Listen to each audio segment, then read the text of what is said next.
ini nggak ada yang frontal. Yang penting cara komunikasinya. Kenapa? Kok nggak dari awal ada sosialisasi yang baik dan benar gitu? Itu satu yang kita sesalkan. Kementerian mengeluarkan SK kepada koperasi. Cara kerja koperasi menjemata, menggusur semua lahan yang ada. Benar nggak gitu? Silakan nilai sendiri. Di mana letak hati nurani? Koperasi dengan dasar SK nggak mau tahu, mau dia ada kebun apa segala macam, nggak hajar semua. Benar nggak omongan saya, Pak? Bapak pernah lihat lokasi? Ini baru dari sana, Pak. Alhamdulillah. Benar Bapak saksikan dulu. Yang jelas kalau yang sudah digusur kita kan nggak tahu rona awalnya, ya kan. Tapi kalau yang masih tersisa, masih ada kayak pohon cempedak, masih ada pohon sengon, terus masih ada kebun-kebun karet apa masih ada.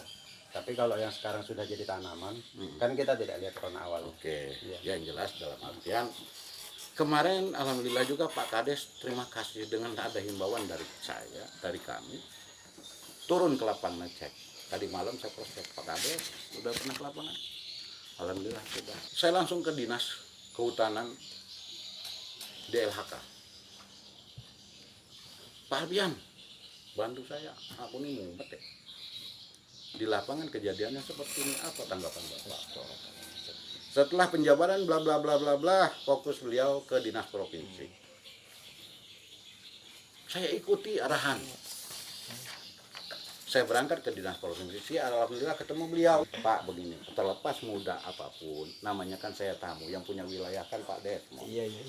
Terus kemudian, siap, mari. Di provinsi ketemu beliau, nggak lebih kurang. Apa yang saya sampaikan mungkin di copy paste nggak Pak? Enggak saya rekam sih. Bukan di copy paste nggak? Jadi bahasa saya kepengen orang tua saya ini yang terkait ini tahu semua permasalahan. Nah, kalau sudah tahu monggo duduk bersama. Saya ambil langkah. Izin maaf saya kalau memang itu sebuah kesalahan. Cuman tujuan saya melapor bukan untuk memenjarakan orang. Cuman supaya ini ada tertib. Dalam artian apa? Ketika ini sudah diangkat seperti ini, supaya mudah-mudahan mereka pada sadar cari solusi yang terbaik. Itu secara tegas. Itu makanya kemarin saya LP-kanlah masalah tindak perusakannya.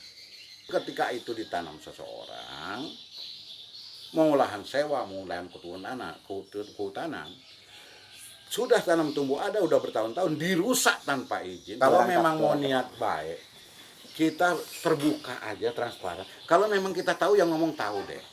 Ya. Kalau misalnya kita mau selingkuh kehutanan, mending nggak usah bicara lah Pak Desmond. Maaf saya Pak, saya kepengen ini ketika Bapak berkunjung ke sini, ada niat nama itu baik, supaya kita, monggo kata Bapak tadi, ini nasi udah jadi bubur, mau diapain? Diramu. Kenapa tidak? Masih bisa dimanfaatkan lagi. Bagaimana caranya? Yang penting ada duduk bersama, ada saling memahami. Nah, saya pengen tahu Pak Desmond, minta sedikit tanggapan dari Bapak. Ini penting bagi saya. Pak Desmond, saya pengen tahu apa tanggapan Pak Desmond terkait kinerja koperasi yang melakukan tindakan pengerusakan lahan petani. Benar apa tidak cara kerja yang diarahkan oleh Kementerian Kehutanan? Ceci, Dinas Kehutanan Provinsi, yang selalu mendampingi. Mungkin. Silakan Pak jawab. Jadi begini Pak, perlu kami sampaikan bahwa kalau kita bicara Indonesia secara kawasan, itu dibagi menjadi dua Pak. Ada yang namanya kawasan hutan, itu adalah kawasan negara. Aku tak ambil Pak, ini penting bagi saya. Saya runutannya pasti bicaranya rujukannya adalah Ya. undang-undang Pak. Jadi kalau kita bicara tentang Undang-Undang 41 tentang kehutanan tahun 99, maka kawasan Indonesia ini dibagi menjadi dua kawasan. Yang pertama kawasan budidaya kehutanan, berarti negara hadir di situ. Yang memiliki adalah negara. Yang kedua adalah APL, Pak, areal peruntukan lain. Nah, area peruntukan lain itu diperuntukkan untuk masyarakat seperti hari ini kita duduk di sini, di atas ini adalah areal peruntukan lain. Nah, jadi kalau Bapak ke mana Pulau Seribu itu laut, pertanyaan saya balik itu apakah kehutanan atau bukan? Itu punya kehutanan Pak. Karena ditetapkan oleh pemerintah sebagai kawasan konservasi untuk hutan di dalam air. Seperti itulah saking herutnya sektor kehutanan itu. Atau sebuah pelajaran, apakah kita pelajaran itu akan kita bawa ke dalam sebuah kehidupan yang menghasilkan kita untuk berkembang. Begitu Pak ya. Kalau kita lihat ini adalah sebuah pelajaran, KSU mungkin komunikasinya kurang, masyarakat juga terlanjur sama-sama nih mengelola kawasan hutan yang secara hukum itu adalah kawasannya KPH, ya Pak ya, kawasan negara. Nah, marilah makanya kami datang ke sini nih Pak, tidak dalam rangka mencari siapa benar siapa salah Pak. Tetapi bagaimana kami datang ke sini adalah dalam rangka memediasi teman-teman yang belum masuk dalam koperasi, bagaimana masuk, bagaimana ikut mengelola, bagaimana menciptakan nilai dari itu. Kalau seandainya teman-teman merasa bahwa ada kerugian, buatlah bargaining, seandainya merasa mengeplot areal kemarin 20 hektar. Ya kan? Ya, kita komunikasikan ke Pak Yasik, Maya ada berapa ini, ada teman-teman ada berapa. Karena Pak, secara hukum, kalau kita bicara masyarakat menguasai kawasan hutan, itu secara hukum tidak bisa. Kecuali dia mengikuti program TORA ya. TORA artinya ada tanah objek reformasi agraria yang teman-teman bisa dikasih surat. Kalau dia tidak masuk dalam program TORA, dia mengelolanya di mana? Melalui perhutanan sosial.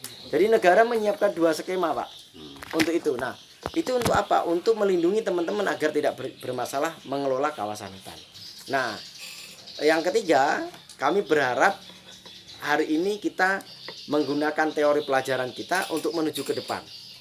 Tidak bicara lagi si A seperti ini, si B seperti ini. Kalau seperti itu kita nggak akan pernah ketemu titik. Yang kita perlukan adalah hari ini adalah kita maju ke depan. Apa itu? Maju ke depan, teman-teman ini itu harus masuk ke dalam, kalau ingin berkembang bersama-sama mengelola HTR bisa masuk. Kami akan buat jaminan itu, makanya kami datang ke sini melakukan mediasi. Kalau pertanyaannya kami harus menguasai lahan itu semuanya, karetnya harus tumbuh, pertanyaannya Bapak masuk ke situ kan tidak melalui proses perizinan. Nah, pemerintah KLHK berpikir karena itu tidak dianggap clear, maka itulah yang kita diizinkan. Nah, untuk itu Pak, sekali lagi kedatangan kami ke sini adalah pengen merangkul Bapak-bapak sekalian, ya kan, untuk kita sampaikan ke koperasi agar merangkul Bapak. Kalau ada nilai yang lebih, itulah yang kita bisa komunikasikan ya. Kita gimana contoh, Bapak merasa di situ punya A, B, C, D, E. Nah, buatlah bargaining yang bagus. Kami akan mencoba untuk memediasi. Contoh, kalau teman-teman dapat sekian, Bapak mungkin bisa lebih dapatnya ya.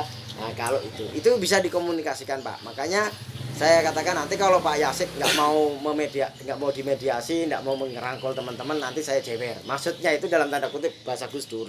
Artinya akan kita tegur baik-baik. Ini loh masyarakat, ini juga bakungan. Itu Pak yang perlu. Kalau kita bicara terus tentang masyarakat sudah terlanjur, iya ini sudah terlanjur di situ. Langsung pertanyaan selanjutnya, solusinya apa kalau sudah terlanjur? Kan tidak akan pernah ketemu. Karena secara hukum dia sudah memiliki izin. Contoh nggak usah jauh-jauh. Ketika tambang memiliki izin, ya kan, Bapak sekalian seperti apapun paling cuma diganti rugi. Mau kayak apa lagi? Sudah izinnya izin tambang, karena itu kawasan hutan. Masyarakat Pak boleh menguasai lahan di APL. Nah, kalau mau menguasai di kawasan, Pak denger, gitu loh Pak. Kalau kami itu denger, oh ini loh maunya, buatlah surat yang jelas. Biar kami tuh, oh maunya ini enggak pernah stop loh, kami loh nyetop masa gini, mohon maaf Pak, ya kan. Bapak seandainya dibalik sekarang statusnya, Bapak duduk di tempat saya Pak. Bapak yang merekomendasi perizinan itu, datang orang stop, Bapak bingung, kenapa di stop? Problemnya apa loh, itu kawasan hutan. Kecuali, mohon maaf, di APL stop, kami stop Pak, berarti salah petanya, gitu loh Pak. Ini kami bicara dari sudut hukum nggak ya, peraturan yang berlaku di Kementerian Lingkungan Hidup dan Kehutanan. Jadi prinsipnya satu Pak, kalau mau bicara dalam tanda kutip kaku, bahwa tidak ada orang boleh masuk dalam kawasan hutan tanpa perizinan. Jadi gini Pak, jadi ini kan kami yang kedua kalinya mendapatkan tugas ke sini. Siap. Yang pertama dulu sudah ke kantor desa, sudah ketemu Pak Madi, Pak Yansah ya. Ini yang kedua kalinya, artinya sebenarnya tugas kami ke sini itu menindaklanjuti surat masuk yang disampaikan oleh Pak Pak Madi ya waktu itu yang menandatanganinya, Pak Madi. Sehingga mungkin kalau menurut saya nih Pak ya, kalau menurut saya kalau memang dari surat dari Pak Madi dulu seperti apa ya kan, karena kan ini kan setiba-tiba kan dari Pak Madi ini tiba-tiba anggaplah menyerahkan ke Bapak gitu ya misalnya. Sementara kan kalau dari sisi kaminya sebenarnya belum tahu lah bahasanya seperti itu. Nah mungkin kalau kita mau tertib administrasi Pak, apakah ditutup dulu ya kan yang suratnya Pak Madi ya kan, apakah dengan mungkin pernyataan atau apa, atau bersurat menyusuli ke dinas kehutanan atau bagaimana ya kan, kemudian nanti selanjutnya diserahkan ke beliau atau seperti apa, sehingga kita step by step tadi Pak anunya langkahnya. Artinya kan kami kesini berdasarkan Pak tugas gitu loh. Ya, suratnya Pak Madi. Jadi saya lanjutkan. Iya. Alhamdulillah. Jadi yang jelas pertama langkah awal seperti ini Pak. Ini kan bisa dilihat semua. Ada Iya. nama masyarakat masing-masing Iya. Pak. Iya. Kita sudah mengerucut. Iya. Saya nggak pernah ingin bergerak kecuali ada kuasa dari masyarakat. Itu pertama. Betul. Termasuklah kuasa dari yang melaporkan Bapak ke sana. Ada semua iya. di sini. Ya, toh? Iya. Kenapa mereka merasa ini melakukan solusi untuk melaporkan ke kita? Karena mungkin mereka memandang di satu sisi agak kelamaankah atau apa, yang jelas ini sudah. Jadi artinya dari semua masyarakat ini sudah terhimpun jadi satu, kita bisa mewakili aspirasi masyarakat. Makanya saya bilang dengan masyarakat yang memberikan, tolong bila ada koperasi yang bekerja ngirim dosa segala macam, jangan diganggu, jangan munculkan muka. Iya. Bang Nanang nih, tolong Anda kelihatannya nggak ganteng, tolong dipoto. Karena saya pengen profil yang baik Pak. Iya. Kita ini punya etika tata krama loh Pak. Iya tuh.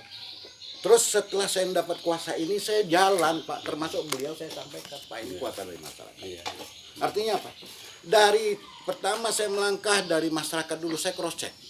Saya cross check ke lapangan.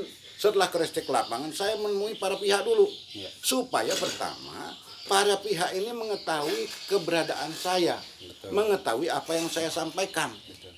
Nah, dengan dasar inilah. Nah, jadi keuntungan dari pihak yang kata Bapak Koperasi tadi, dan yang kata Bapak dari Dinas Kehutanan, ini bertemunya nggak terlalu banyak manusia. Jadi dengan adanya posisi COVID ini bisa kita tetap berjalan pertemuan. Kenapa? Hanya bisa cukup diwakili 1-2 orang saja. Reporter SKO Media Reformasi Hamziana Putri melaporkan dari Kutai Kartanegara ke Provinsi Kalimantan Timur. Jangan lupa like, komen, dan subscribe di channel kita ya.